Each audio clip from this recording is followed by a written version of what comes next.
Sir తాజాగా కేటీఆర్ గారు arrest అయ్యారు. అదాని కేసులో కేటీఆర్ గారిని అరెస్ట్ చేశారని చెప్పేసి ఇప్పుడే బ్రేకింగ్ న్యూస్ వచ్చింది సార్. అసలు ఈ రేవంత్ రెడ్డి గారి ప్రభుత్వం పాలన ఎలా ఉంది? కేటీఆర్ గారిని ఎందుకు అరెస్ట్ చేయాల్సి వస్తుంది?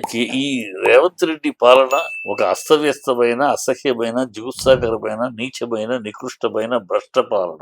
ఓకే, ఎంత అసహ్యమైన పాలన అంటే వాళ్ళ భాష, రేవంత్ రెడ్డి ఒక సీఎం మాట్లాడే భాష కాదు, వీధి రౌడీ మాట్లాడే చిల్లర భాష. అదాని అదాని అంటారు. అదానికి 13,000 కోట్ల ప్రాజెక్ట్ ఎందుకు ఇచ్చావు? అదాని దగ్గర 100 కోట్లు డొనేషన్ ఎందుకు తీసుకున్నావు? అంటే మీ అక్కడేమో బెక్కింగ్ బోల్ లాగా ఒకసారి అజీమ్ మస్తాన్ అనే ఒక స్మగ్లర్ ఉండేవాడు అనేవాళ్ళే. ఈ అజీమ్ మస్తాన్ స్మగ్లర్ పోలీస్ తిడతా ఉండేవారు ఇంట్లో. అప్పుడు అన్నాడు, ఏమంటే మిమ్మల్ని పొలిటీషియన్స్ అంతా ఇలా తిడుతున్నారు అని అంటే, ఆడ మొహం పగలంతా మీటింగ్ లో తిడతారు, రాత్రిలో నా దగ్గరికి వచ్చి బెచ్చరించుకుంటారు, నా దగ్గర బెగ్గింగ్ బోల్ తోటి వస్తారు.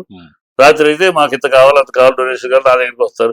వాళ్ళు పగలు తిడతా ఉంటారు, రాత్రి నా దగ్గర దే కమ్ విత్ బెగ్గింగ్ బోల్ అన్నాడు. అలాగే వీళ్ళేమో తిడటమే అద్వానీ అద్వానీ అద్వానీ తిడతా ఉంటారు. కానీ అద్వానీ కార్యక్రమాలు కాంగ్రెస్ ప్రభుత్వం తెలంగాణలో 13,000 ప్రాజెక్టు, కేరళలో ద బిగ్గెస్ట్ ప్రాజెక్టు అదానికి, రాజస్థాన్ లో గత ప్రభుత్వం కాంగ్రెస్ ప్రభుత్వం ఉండగా అదాని, మమతా బెనర్జీ అదానికి ఇస్తుంది. ఇవన్నీ పెసర రాజకీయంగా మాట్లాడుతూ అది నిలదీస్తే నువ్వు అదాని తిడుతున్నావు, నువ్వు అదానితో దగ్గర ఉన్నావు కదా అని ఫోటో వేస్తే అరెస్ట్ చేయడం అంటే నిజాన్ని భరించలేని హీన స్థితికి దిగజారిపోయారు ఈ ప్రభుత్వం. నిజాన్ని యాక్సెప్ట్ చేయలేదు. అంటే వీళ్ళు అబద్ధాలతో రాజకీయాలకు వచ్చారు, అబద్ధాలతోటి పదవుల్లోకి వచ్చారు, అబద్ధాలతోటి అధికారంలోకి వచ్చారు. ఈ అబద్ధాల మీదే బతికేస్తున్నారు. ఈ నిజం చెప్తే నిజాన్ని స్వీకరించే ఇది కానీ జీర్ణించుకునే శక్తి కానీ వాళ్ళ దగ్గర లేదు. అందుకని ఈ చిల్లర వేషాలు అరెస్ట్ చేయాలి, అరెస్ట్ చేయడాలు బ్యానర్ పెట్టుకున్నారంటే అరెస్ట్ అంటే ఏమి అనుకుంటున్నారు వీళ్ళు? శాశ్వతం అనుకుంటున్నారా? ఈ రేవంత్ రెడ్డి అనేవాడు తంతే గాలి బుట్లో పడ్డాడు తప్పితే ఒక ముఖ్యమంత్రి యోగ్యత అర్హత ఉన్నవాడు కాదు. ఏదో తంతే గాలి బుట్లో పడ్డట్టు ఆవిడ కాళ్ళ దగ్గర కూర్చొని, సోనియాగాంధీ కాళ్ళ దగ్గర కూర్చొని, రాహుల్ గాంధీ కాళ్ళు పిసికి వచ్చారు పొజిషన్కి. అంతే వీళ్ళ బతుకులు అంతే. కాళ్ళ దగ్గర కాళ్ళు పిసుకుతూ కాళ్ళ దగ్గర కూర్చొని బతకడం అంతే వీళ్ళకి తెలియదు. వీళ్ళు ఏ నిజాన్ని నిర్భయంగా స్వీకరించే పరిస్థితి అది. ఆ దౌర్భాగ్యం అరెస్ట్ చేస్తే ఏంటంటే ఏం ఊడుద్ది? ఇంకా ప్రజల్లో ఇంకా పెరుగుద్ది. మేము తప్పు ఇంకా బయటికి తెలుస్తుంది. మీ తప్పు మీరు చేస్తున్న దుర్మార్గం, మీ తప్పు. ఇది ఒక దౌర్భాగ్య పాలన. ఇది ఈ ఏడాది పాలన మోస పాలన, ప్రజలు వంచిన పాలన. ఇది ప్రజాపాలన కాదు, ప్రజా వంచన పాలన అని ప్రజలు బాగా గుర్తిస్తారు. ఇప్పటికే నేను నా ఇంత వయసులో అనేక మంది సీఎంలు చూశాను. నేను మా కుటుంబంతో బాగా సన్నిహితం ఉన్న భవన వెంకట్రామరెడ్డి గారు, పివి నరసింహరావు గారు, రాజశేఖర రెడ్డి గారు, రామారావు గారు వీళ్ళని చూసాం. అలా కాని చెన్నారెడ్డి, అంజయ్ గారు, వెంకట్రావు గారు వీళ్ళని చూసాం. కోట్ల విజయవాసరెడ్డి చూసాం, జనార్దన్ రెడ్డి గారిని చూసాం. కాంగ్రెస్ సీఎంలుగా ఇంతమందిని చూసాం. ఏ కాంగ్రెస్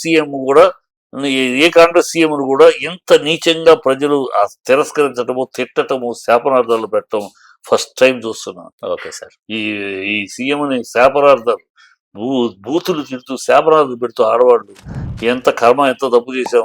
మార్పు అంటే భ్రమలో పడి ఈ ప్రభుత్వాన్ని ఎన్నుకున్నాం. ఈ బూతుల మనిషి, ఈ కల్చర్ లేని సంస్కారహీనుడైన ఈ వ్యక్తి సీఎంగా కూర్చున్నాడు. మనం సింహాన్ని ఇంట్లో కూర్చోబెట్టి ఈ చిట్టులకన్నీ అధికారంలోకి తీసుకొచ్చాం. గత 10 ఏళ్లలో మీ సీఎం ఎవరు అంటే కేసీఆర్ అని చెప్తే ఆ దేశమంతా తిరిగి చూసింది, గౌరవంగా ఘనంగా చూసింది. ఇప్పుడు మీ సీఎం ఎవరు అంటే సోనియా కాళ్ళు, రాహుల్ గాంధీ కాళ్ళు చూపించారు. ఆ కాళ్ళ దగ్గర పడుంటారు ఒక నలుగురు.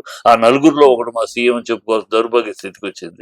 తెలంగాణ పౌరుషాన్ని, తెలంగాణ ఆత్మాభిమానాన్ని, తెలంగాణ గౌరవాన్ని ఢిల్లీ పాదుషాల దగ్గర బాంచారు కాలు మొక్కుతారా అని అక్కడ కాళ్ళ దగ్గర పదాక్రాంత చేస్తున్న దౌర్భాగ్యము ఈ పాలకులు. వీళ్ళు నాటికి నేటికి సినాపరిక తాకట్టు పెట్టి ఈ గుచ్చిబ్బర పరాయణతులు నా జాతికి, నా తెలంగాణ ప్రజలకి శాపంగా మారిందని ప్రజలు అనుకుంటున్నారు. Okay sir, thank you sir, thank you so much.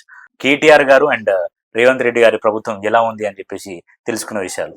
So me opinions ఏంటో కింద కామెంట్ చేయండి. అండ్ వీడియో నచ్చితే లైక్ చేయండి, షేర్ చేయండి. మరొక వీడియోతో మళ్ళీ మేము ముందుకు వస్తాం. అంతవరకు చూస్తూనే ఉండండి social post. Thank you, bye bye.